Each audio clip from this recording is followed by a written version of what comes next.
গভীর রাত। গ্রামের এক প্রান্তে একটা ছোট্ট বাড়ি, চারপাশে গভীর নিস্তব্ধতা। শুধু দূরে কোথাও ঝিঝি পোকার এক টানা ডাক ভেসে চলেছে। সেই অন্ধকার ঘরের ভিতরেই ঘুমের মধ্যে ছটফট করছে ট্রাক ড্রাইভার জগন্নাথ। না না, ওভাবে তাকাস না, সরে যা, ওই পুটলিটা শোনা। হঠাৎ যেন অদৃশ্য কোনো আতঙ্ক এসে তার বুক চেপে ধরে।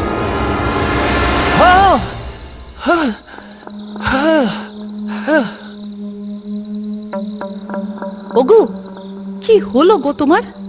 আবার সেই স্বপ্ন? জল খাও, একটু জল খাও দেখি। লক্ষ্মী, সেই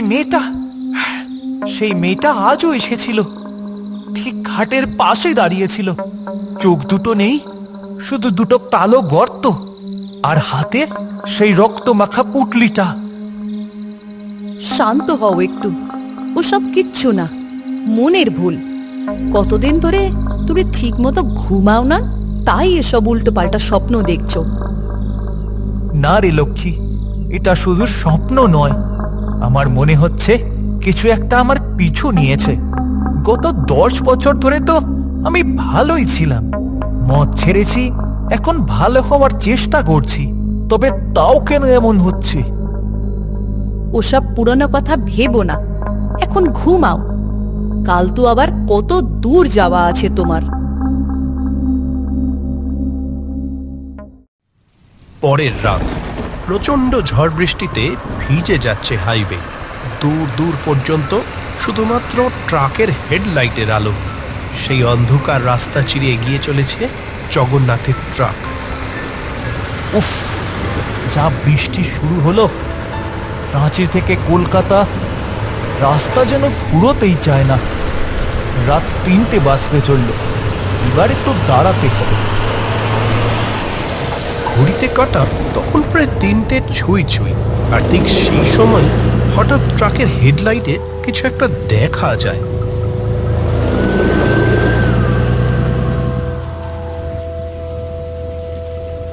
আরে, এত রাতের বেলায় এই নির্জন জঙ্গল এলাকায় কোনো মেয়ে মানুষ? রাস্তায় দাঁড়িয়ে আছে একজন মহিলা, আর হাতে ধরা একটা কাপড়ের পুটলি। উমা, এই দুর্যোগে এখানে দাঁড়িয়ে আছো কেন? কোথায় যাবে? ছোট নাগপুর, নিয়ে চলো। ছোট নাগপুর? সে তো আমার যাওয়ার পথেই পড়ে। তা ওঠো, উঠে পড়ো। এমন রাতে এভাবে এখানে একা থাকা ঠিক না। আমি ভালো মানুষ, তোমার ভয় নেই। মহিলাটি ট্রাকে উঠে বসে পড়ে। তারপর আর একটি কথাও বলে না সে। জগন্নাথ আর চোখে তাকায়। কা বাবু, তুমি তোমার নাম ধাম তো কিছু বললে না, আর তোমার হাতে ওটা কি? সেই মহিলা কোনো উত্তর দেয় না, শুধু পুটলিটা বুকের কাছে শক্ত করে ধরে রাখে। বেশ খানিকক্ষণ ধরে আর দুজনের কেউই কোনো কথা বলে না। বৃষ্টির মধ্যে জগন্নাথের ট্রাক এগিয়ে যায় ছোট নাগপুরের পথে। কিছুক্ষণ পর জগন্নাথ জিজ্ঞেস করে, ওই মোড়টা পার করলেই ছোট নাগপুর এসে যাব। তুমি নামবে কোথায় বললে না? তবে এবারও কোনো উত্তর পেল না সে। এবার সে ওই পাশে তাকায়, কিন্তু সিট ফাঁকা। সেই মহিলা সেখানে নেই। হ্যাঁ, নেই? কোথায় গেল? ট্রাকটা রাস্তার পাশে দাঁড় করায় জগন্নাথ। পাশের সিট একদম ফাঁকা, শুধু সিটের ওপরে সেই নোংরা পুটুলিটা পড়ে আছে। আমি কি দেখলাম? মহিলাটা গেল কোথায়? আর এই পুটলিটা? জগন্নাথ কাঁপতে কাঁপতে সেটা খুলে দেখে, শুধু সিটের ওপরে সেই নোংরা পুটুলিটা পড়ে আছে। হে ভগবান, এসব কি? তার মানে কি আমি কোনো মানুষকে ট্রাকে তুলিনি তখন? তুমি সত্যি বলছো? কেউ ছিল না ট্রাকে? এই দিব্যে গেলে বলছি লক্ষ্মী, আমি নিজের চোখে দেখলাম, আবার হঠাৎ করে কোথায় মিলিয়ে গেল। শুধু ওই রক্তমাখা জামাটা পড়ে রইল। আমি ওটা ওখানেই ফেলে এসেছি। আমার খুব ভয় করছে রে। উগো, তুমি কিন্তু খুব সাবধানে থেকো। আমার মন বলছে যে ভালো কিছু হচ্ছে না। গত 10 বছর আগে তুমি যেমন ছিলে, ভগবান না করুক সেই পাপ আবার ফিরে আসছে না তো? চুপ কর, ওই কথা আর মুখে আনিস না। আমি শুধরে গেছি, আমি আর সেই মাতাল জগন্নাথ নই।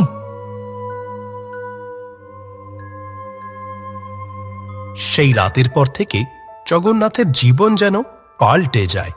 সেদিন ধাবার ম্লান আলোয় বসে আছে জগন্নাথ আর তার বন্ধু সুবল। কি রে জগাই, তোরে কি হাল হয়েছে? শরীরটা তো একদম ভেঙে গেছে, খাবার তো সব তেমনই পড়ে রয়েছে। খিদে নে রে একটুও সুবল, পেটে কিছু যাচ্ছে না। কি হয়েছে বলতো? গত কদিন ধরেই দেখছি তুই কেমন আনমনা হয়ে থাকিস। গাড়ি চালানোর সময়ও ঠিক থাকিস না। অ্যাক্সিডেন্ট করবি নাকি? সুবল, তুই বিশ্বাস করবি না, গত 15 দিন ধরে ঠিক রাত 3টে বাজলে আমি যেখানেই থাকি সেখানেই ওই মহিলাকে দেখতে পাই। মানে সেই রাতের মহিলাটা? হ্যাঁ, কখনো পেছনে দাঁড়িয়ে থাকে, কখনো হাইওয়ের মাঝখানে, কখনো বা আমার ট্রাকের বনেটের ওপর এসে বসে থাকে। সে কিছু বলে না, শুধু ওই চোখ দিয়ে আমার দিকে তাকিয়ে থাকে। আমি পাগল হয়ে যাব সুবল। জগন্নাথের গলাটা কেঁপে ওঠে। চুপ কর, এসব অলক্ষণে কথা জোরে বলিস না। শোন, তোর পিছনে খারাপ বাতাস লেগেছে, ডাক্তার বুদ্ধিতে কাজ হবে না। তবে কি করব? ট্রাক চালানো ছেড়ে দেব? পেট চলবে কি করে? আমার চেনা একজন সাধু বাবা আছে তারাপীঠের ওদিকে, তুই একবার তার কাছে যা, উনি নিশ্চয় কোনো নিদান দেবেন। তুই একা আসিসনি, তোর সাথে কোনো ছায়াও এসেছে। বাবা, আমাকে বাঁচান। কে সে? কেন আমার পিছু নিয়েছে? আমি তো কারোর কোনো ক্ষতি করিনি, অন্তত গত 10 বছরে তো নয়। 10 বছর, সময়টা বড় অদ্ভুত রে বেটা। শোন, আমি দেখতে পাচ্ছি একটা নয়, দুটো আত্মা। দুটো? হ্যাঁ, একজন মা আর একজন শিশু। শিশুটি পৃথিবীর আলো ভালো করে দেখার আগেই অন্ধকারে হারিয়ে গেছে, আর মা, সে তার নিজের সন্তানকে খুঁজছে। কিন্তু তারা আমার কাছে কি চায়? তারা মুক্তি চায়, আর সেই মুক্তি তোরই হাতে আছে। তাদের মৃত্যু স্বাভাবিক ছিল না, অপঘাত ছিল। খুব কষ্ট পেয়ে মরেছে। তোর সঙ্গে তাদের একটা যোগ আছে। ভালো করে মনে কর, অতীতে কোনো ভুল করেছিলি কিনা। আমি জানি না বাবা। আমি তো কত পাপ করেছি আগে, কিন্তু এমন কাউকে তো আমি চিনি না। মিথ্যে কথা বলে কোনো লাভ নেই। যে পাপ তুই ভুলে যেতে চাস, সেই পাপ তোকে ভোলেনি। যা, যেখানে প্রথম ওদের দেখেছিলি সেই রাঁচির রাস্তায় ফিরে যা। শেকড় খুঁজলে তবেই সমাধান পাবি।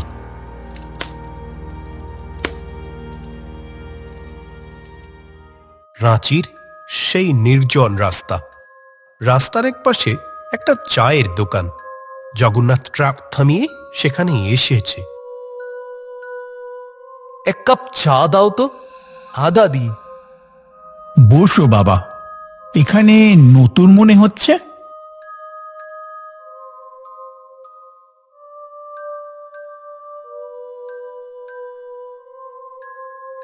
হ্যাঁ, মানে এই রুটে নতুন চালাচ্ছি। আচ্ছা, একটা কথা জিজ্ঞেস করব? এই যে কিছু দূরের ওই জায়গাটা, ওখানে কি রাতে কোনো গন্ডগোল হয়? মানে খারাপ কিছু? কেন বাবা, তুমি কিছু দেখেছো নাকি? ঠিক দেখিনি, তবে লোকে বলে ওখানে নাকি মাঝরাতে একটা মেয়েকে ঘুরতে দেখা যায়।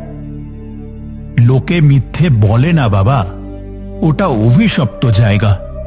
আজ থেকে ঠিক 10 বছর আগের কথা। কি হয়েছিল সেই 10 বছর আগে? একটা পাগলি মেয়ে ছিল, কেউ বা কারা তার সর্বনাশ করেছিল। মেয়েটা পোয়াতে হয়ে যায়, গ্রামের লোক তাকে তাড়িয়ে দেয়। সে ওইখানে ওই রাস্তার ধারে তার সন্তানের জন্ম দেয়। তারপর ওই মেয়েটা কিছুক্ষণ আগে জন্মানো বাচ্চাটাকে বুকে জড়িয়ে রাস্তার ধারে বসেছিল। এমন সময় একটা বেপরোয়া ট্রাক কি কি কি হলো তারপর? একটা ট্রাক ঝড়ের গতিতে এসে মা আর বাচ্চা দুটোকেই পিষে দিয়ে চলে যায়। কেউ নাম্বার দেখতে পায়নি, শুধু সকালে দেখা যায় রক্তে গোটা রাস্তা ভেসে যাচ্ছে, আর বাচ্চার দলা পাকানো শরীরটা মায়ের বুকে লিপ্টে আছে। সেই থেকে এখনো বোধহয় ওই পাগলি ওখানে বিচার চেয়ে ঘুরে বেড়ায়। এই কথা শুনে জগন্নাথের বুকের ভেতরটা হিম হয়ে যায়, কারণ 10 বছর আগে সেই রাতটা, সেই ট্রাকটা সবই তার নিজের। হে ভগবান, সেই রাতটা আমি তো প্রচুর মদ খেয়েছিলাম, কিছুই হুঁশ ছিল না। মনে আছে শুধু চাকার নিচে নরম কিছু একটা পড়ার শব্দ হয়েছিল। আমি ভেবেছিলাম কোনো কুকুর বা শিয়াল হবে। আমি আমি থামিনি, আমি ভয়ে পালিয়ে গিয়েছিলাম। ওটা ওটা কুকুর ছিল না, ওটা মানুষ ছিল। আমি আমি খুন করেছি, মার সন্তানকে আমি মেরেছি।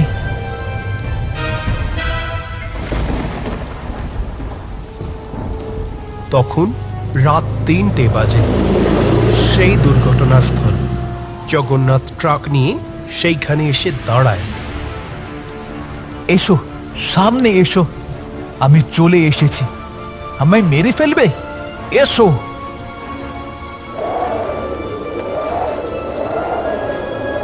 আমি জানতাম না, বিশ্বাস করো বোন, আমি জানতাম না তুমি ওখানে ছিলে। আমি তখন মদের নেশায় অন্ধ ছিলাম। আমি বুঝতে পারিনি যে আমি দুটো প্রাণ শেষ করে দিয়েছি। 10 বছর আমি ভালো হবার ভান করেছি, পুজো করেছি, দান করেছি, কিন্তু নিজের পাপটা স্বীকার করার সাহস পাইনি। আমি কাপুরুষ, আমাকে শাস্তি দাও, মেরে ফেলো আমাকে। আমার বাঁচার অধিকার নেই। আমার বাচ্চার নাম ছিল না কোনো, তুই তাকে নাম দেওয়ার সময়টুকুও দিসনি। করো না ক্ষমা আমায়, মেরে ফেলো আমাকে। মরে গেলে তো মুক্তি পাবে, বেঁচে থাকাটা বেশি কষ্টের। অনুশোচনার আগুন চিতার আগুনের চেয়েও বেশি পোড়ায়। আমি বিচার চেয়েছিলাম, তুই নিজের দোষ স্বীকার করেছিস, আমার ছেলে মুক্তি পেল।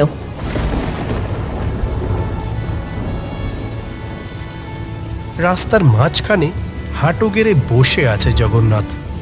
আজ প্রথমবার তার বুকটা হালকা লাগছে, কারণ সে বুঝতে পেরেছে পাপ থেকে পালিয়ে বাঁচা যায় না, কিন্তু সত্যটা স্বীকার করলে মুক্তি পাওয়া যায়। ওগো, তুমি ঠিক আছো? কাল রাতে বাড়ি ফেরোনি? আমার খুব চিন্তা হচ্ছিল। লক্ষ্মী, আমি ঠিক আছি, কিন্তু আমি আর বাড়ি ফিরবো না। মানে কি বলছো এসব? আমার প্রায়শ্চিত্তের সময় হয়েছে লক্ষ্মী। 10 বছর আগে আমি যে পাপ করেছিলাম তার সাজা আমাকে পেতেই হবে। আমি থানায় যাচ্ছি, সব সত্যিটা জানিয়ে দেব আমি আজ। ওগো, কাঁদিস না, আজ প্রথমবার 10 বছরের মধ্যে আজ প্রথমবার আমার বুকটা হালকা লাগছে। মনে হচ্ছে ওই মার বাচ্চাটা আমাকে ক্ষমা করেছে, কিন্তু আইনের ক্ষমা আমি চাই না। ভালো থাকিস লক্ষ্মী। পাপের স্বীকারোক্তি কি আসল প্রায়শ্চিত্ত? জগন্নাথ আইনের কাছে ধরা দিল, কিন্তু তার আত্মা মুক্তি পেল এক অদৃশ্য কারাগার থেকে। 10 বছর পর আজ রাঁচির সেই হাইওয়েতে শান্তি ফিরে এলো। আর জগন্নাথ, সে খুঁজে পেল তার আসল গন্তব্য। অনুশোচনার আগুনে পুড়ে সে আজ একজন খাঁটি মানুষ।